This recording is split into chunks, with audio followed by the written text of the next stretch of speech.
Shields up, Ironbreakers. Today we're going to be talking about Assassin's Creed Shadows. Ubisoft dropped the brand new trailer for the game yesterday, as well as all of the details for the different editions of the game that we can pre-order right now, as well as all of the goodies that we're going to be getting if we choose to do so. Now, I didn't really check out this information yesterday because we had the Final Fantasy XIV live letter, and I also wanted to play some Elden Ring. And also, I've been so brutally disappointed by the Assassin's Creed franchise before when I wanted to play Assassin's Creed Odyssey that I bought despite my better judgment constantly telling me, Rurikhan, we shouldn't really buy this game. They're doing some really shady business practices.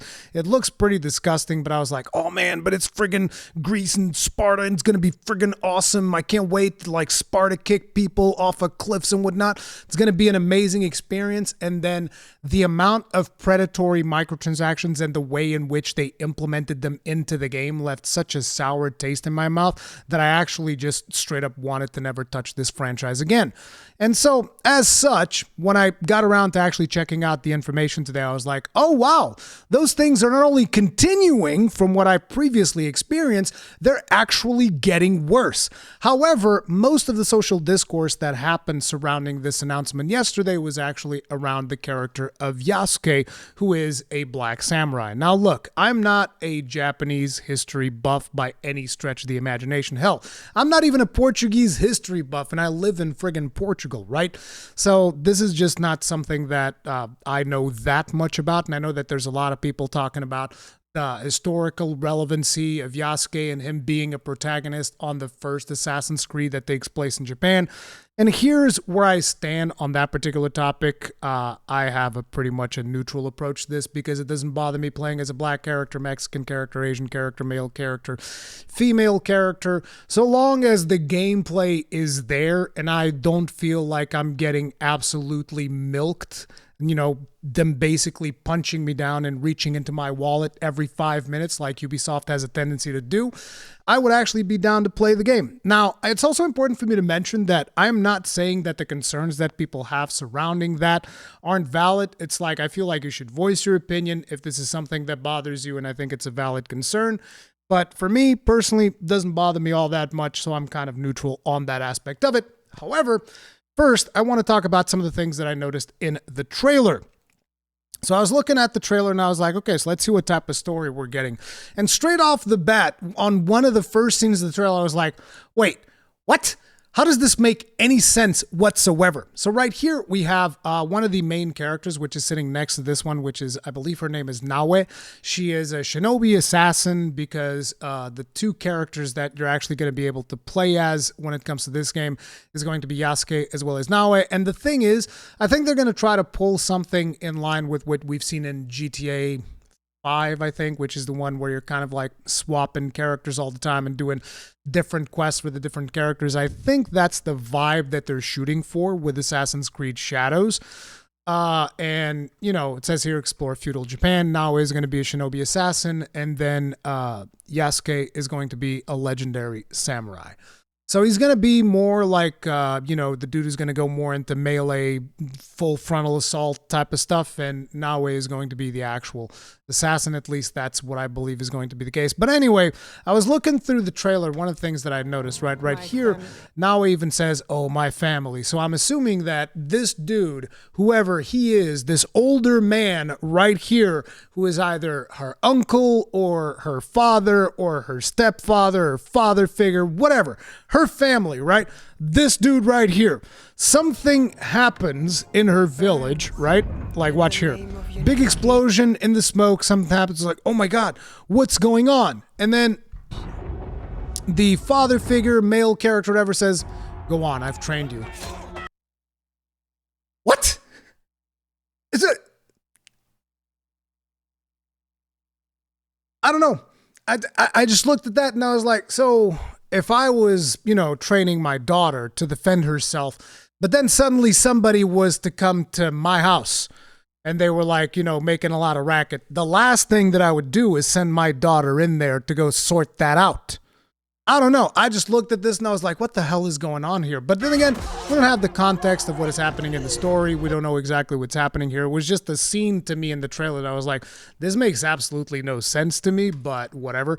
Then we have some scenes here with Yasuke going through, and one of the things that I thought was interesting was in here, the animations on this, there's no weight whatsoever. Now, I understand that this is not gameplay footage, this is CGI, but to me, it's like, if you can't even convey a sense of weight in the combat in a CGI cutscene, how the hell are you going to convey that sense of weight in a gameplay section? This is why I'm not particularly surprised with the fact that, you know, they are allowing you to pre-order the game before you can even see gameplay, which, should we even talk about how predatory that is to basically, oh yeah, here's the pre-orders for our game, and you're like, can we see some gameplay? No, don't worry about it. It'll be fine. You're going to love it. It's going to be amazing.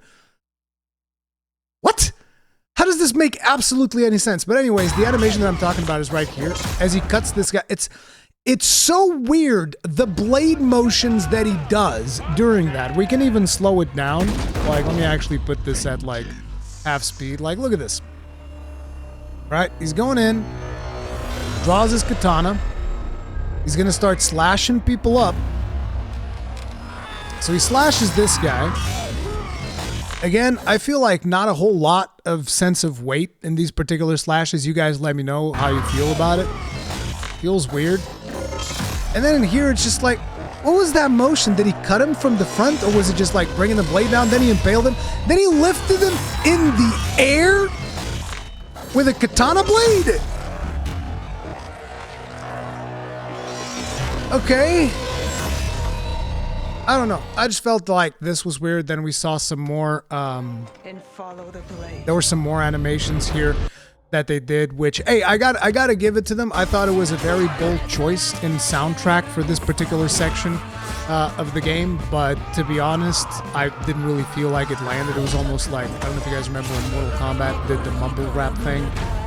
Was it Mortal? No, it was Doom. Doom did mumble rap, which was even weirder. But then here, once again, I see Yasuke coming in with a friggin' beat stick, and I was like, okay, now we're definitely going to see some weight in his moves, right? Right? Wrong. Bonk. He's swinging it around like a baseball bat. Like, that thing's got no weight to it whatsoever. You know, maybe I'm being a little bit nitpicky, whatever. But it's like, look, I've been burned before by Assassin's Creed, so the idea of just even pre-ordering this game without seeing a hint of gameplay, I would not recommend, but you do you. It's your money. Do whatever you want. Now, the other thing that I thought was interesting was I did see one or two people actually talking about these different Assassin's Creed editions that they did, which is kind of the same thing that they did with Star Wars Outlaws. And I was like, all right, I'm going to go to their website and I'm going to check it out. And look at the crafty people on Ubisoft's marketing. They're like, let's just put no details whatsoever. They can't criticize it if they don't know what it is. I was like, bro, are you serious? Are you trying to dodge criticism of this that bad that you're not even going to tell people what they're getting? I mean, look, compare Assassin's Creed Shadow editions. There's the standard edition, costs 70 euros. The gold edition costs 110 euros. And the Ultimate Edition costs 130 euros. Doesn't say what you get for either of them. Now, if you scroll down, you can actually see what's coming in the Ultimate Edition. And I also figured, you know what? Let me actually just go to the PSN store page, because legally PlayStation has to go ahead and they have to go ahead and put the information in here. So it seems that with the standard edition, as per usual, you get the base game and you get nothing else. Then with the gold edition, you get the base game, you get the season pass, which I don't even know what that brings. I'm going to go back to the other page, the ultimate edition, to look at that actually. Includes 2 upcoming expansions plus an extra mission available at launch. So right off the bat, they're chopping off an extra mission at launch for you. So it's like if you buy the Peasant Edition, if you are poor, basically, and bro, to say that, like, if you're poor and you're buying the $70 version of this video game, that doesn't even compute right now, especially with the way that the economy is going. But, you know, obviously Ubisoft cares a lot about you, so they figured, you know what, we don't want to overwhelm you, because since you're poor, you're probably working double shifts anyway. So we're going to go ahead and chop off one of the missions from the game. We're going to just lop that off and segment it away. Keep in mind, this is developed. Okay, this is developed. They already made this mission and they're chopping it away from the base version of the game, which is something that I find interesting because, you know, people decided to spend all this time talking about, Yasuke, Black Samurai, all this stuff. Not that many people are talking about the fact that, quite simply, Ubisoft has chopped this mission from the game. It's like, it's gone. We chopped it off. The base version doesn't get it. And I feel like this is one of the things that we definitely need to be talking about. Like, do we just accept this lying down now because we've been silenced this whole time? Which, by the way, I haven't been silenced. We're going to be talking about that a little bit more, a little bit further ahead in the video. But basically, that extra mission, gone. If you're a poor person, you can't afford it. That's too fucking bad. You don't get the extra mission. Why don't you buy the gold edition, you bitch? Then we have the usual 3 days early access, which Ubisoft does for all of their video games, which again, it's one of those things that I just feel like, well, it's Ubisoft. We just accept this lying down. That's just what we do. Since when? I mean, I know that I've moved away from complaining too much about this because, like, look, the Assassin's Creed series has been a piece of trash to begin with. But, like, really? Nobody's taken up the mantle? Nobody's complaining about this? Like, oh, this is fine? This is perfectly acceptable? 3 days early access on a single-player game for 110 year? You're talking about an extra $40 for 3 days of early access? I mean, you also get the season pass and whatever. Who knows what quality you're going to be getting for that? Because just again, hey, we're going to give you 2 upcoming expansions. You're going to love it. It's going to be amazing. You're going to love it. It's going to be great.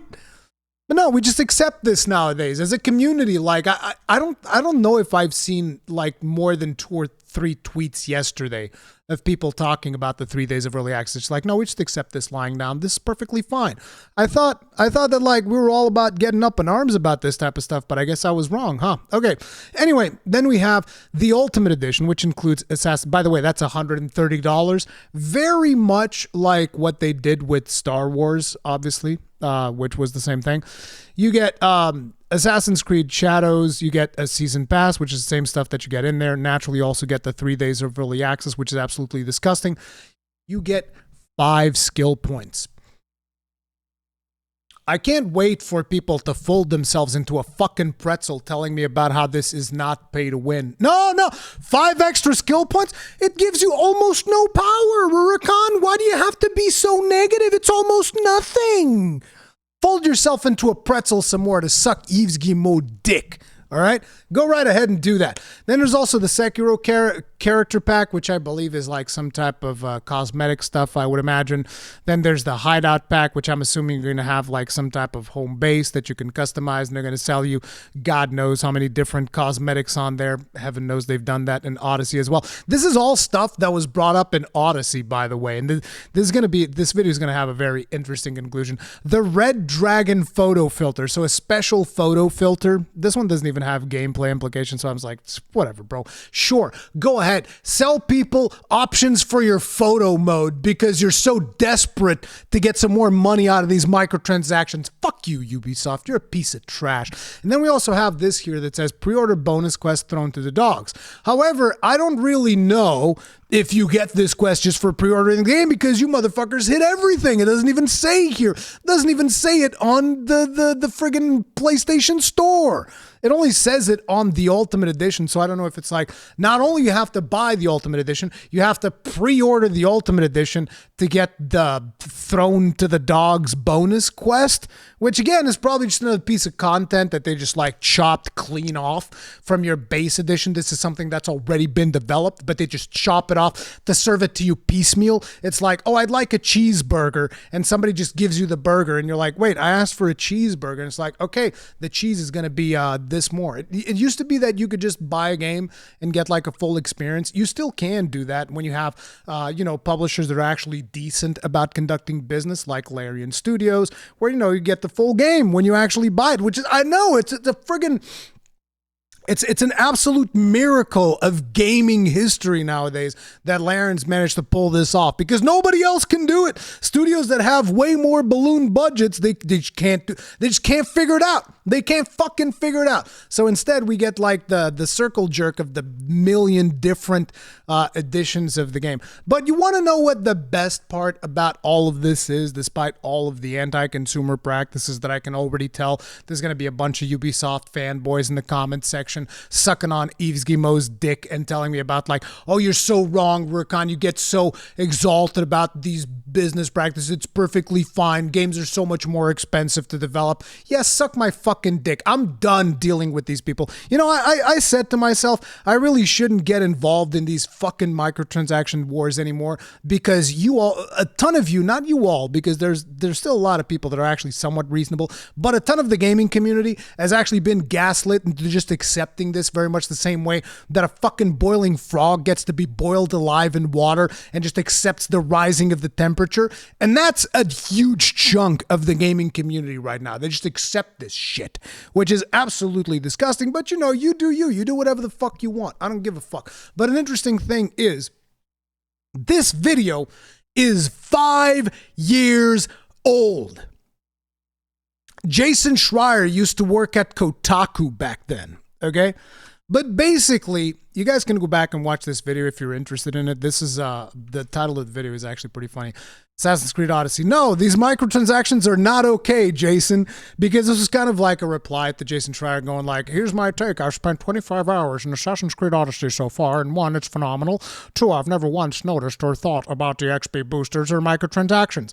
It's like, yeah, because you got sent the deluxe edition and that shit just came included with your version of the game. Not to mention that depending on the difficulty that you choose to play the game on, a lot of these things don't make that much of a difference, but it also makes you question, well, exactly how is your difficulty balanced? Is your difficulty balanced to take into account that people can buy the XP boosters and, you know, the coin doublers and all of this other bullshit? Or what's the deal? Because we're going to be talking about that a little bit more. But yeah, that probably wouldn't make for much of a YouTube video, though. So basically, back in the day, Jason Schreier was hitting back at YouTubers that were complaining about this, you know, because us on YouTube, we wanted the gamers to actually have a better experience with a video game, to actually be able to go right ahead and just buy a video game and play the video game. And that was what we wanted people to do, as opposed to having to worry about how hard you were going to get fucking milked for microtransactions. But it's like, oh, no, this is perfectly fine. Then he goes on to say it's sad how YouTube facilitates this culture where people toss around words like exploitative and predatory without really thinking about what they mean. And I was like, I really was pushing back at this back in the day. You can see that there's a much younger Rurikhan here. He was still full of hope in his eyes. He was like, I can turn this around. I know I can change this. Nowadays, you get salty, Rurikhan. I know nothing's going to fucking change. I know that this is just me screaming at the void, but I'll tell you what, at least it feels good knowing that I didn't take any of this fucking bullshit lying down like a lot of the people are. And I'll be able to say in the future, like, hey, at least I fucking said my piece. Where the fuck were you? But anyways, he says that without really thinking about what they mean, Assassin's Creed Odyssey microtransactions are at worst annoying. They're not a cancer in the video game industry. Okay, I mean, that certainly is a take, because here's what is going to happen with Assassin's Creed Shadows. You're going to take this bullshit up the ass right here of these 3 different editions, where they're going to sell the 3-day early access, the season pass, and all this other bullshit that you still have no idea what the quality of the stuff is. By the way, they're selling you all of this before you've even seen 1 ounce of gameplay, with a questionable quality trailer that I've already talked about at the beginning of the video. And you're going to take all of this up the ass. And when you're done taking all of this up the ass, in about a month or about maybe a couple of weeks or whatever, they're going to sell you an XP booster and a coin doubler. That's right. They're going to sell you a permanent XP booster and a coin doubler under the guise that it's for those people that don't have as much time to play the game. And people will defend that with their dying breath while they're choking on Yves Guillemot's dick. That, ladies and gentlemen, is what is going to happen. And now this video has been demonetized, but to be quite frank, I don't give a fuck. It's because I've been just so upset about this bullshit for so fucking long. Oh yeah, let's also talk about another interesting thing, which is the game. It says here online play optional. Number 1, this is wrong, because if you are completely offline, you are not going to be able to play the game. Because if you just buy like the physical version of the game is not on the disc. Yes, very much like Star Wars Outlaws, your disc, for if you happen to buy a physical version, your disc is nothing better than a fucking coaster that you can put your Mountain Dew on top of or something like that. Actually, no, because the disc actually acts as additional DRM that you need to keep it inside your console so that the game actually plays, even though it doesn't serve any fucking purpose whatsoever, because you're going to have to download the whole fucking game after you put the disc in. That's another thing that they don't really talk about. It says here optional. No, you need to have online, at least on your first installation. After you've installed the game, then you can play it offline if you want to. But hey, if you have a slow internet connection, that's tough titties. If you were thinking about buying the physical version of this game for preservation, that's tough titties too. Get fucked, bitch, because that's how Ubisoft feels about it. But anyway, that's going to be it. I know that there's going to be a bunch of people that are going to jump in here defending all of this bullshit. And for all of you, here's what I have to tell you. Get fucked. I don't give a fuck about any of you.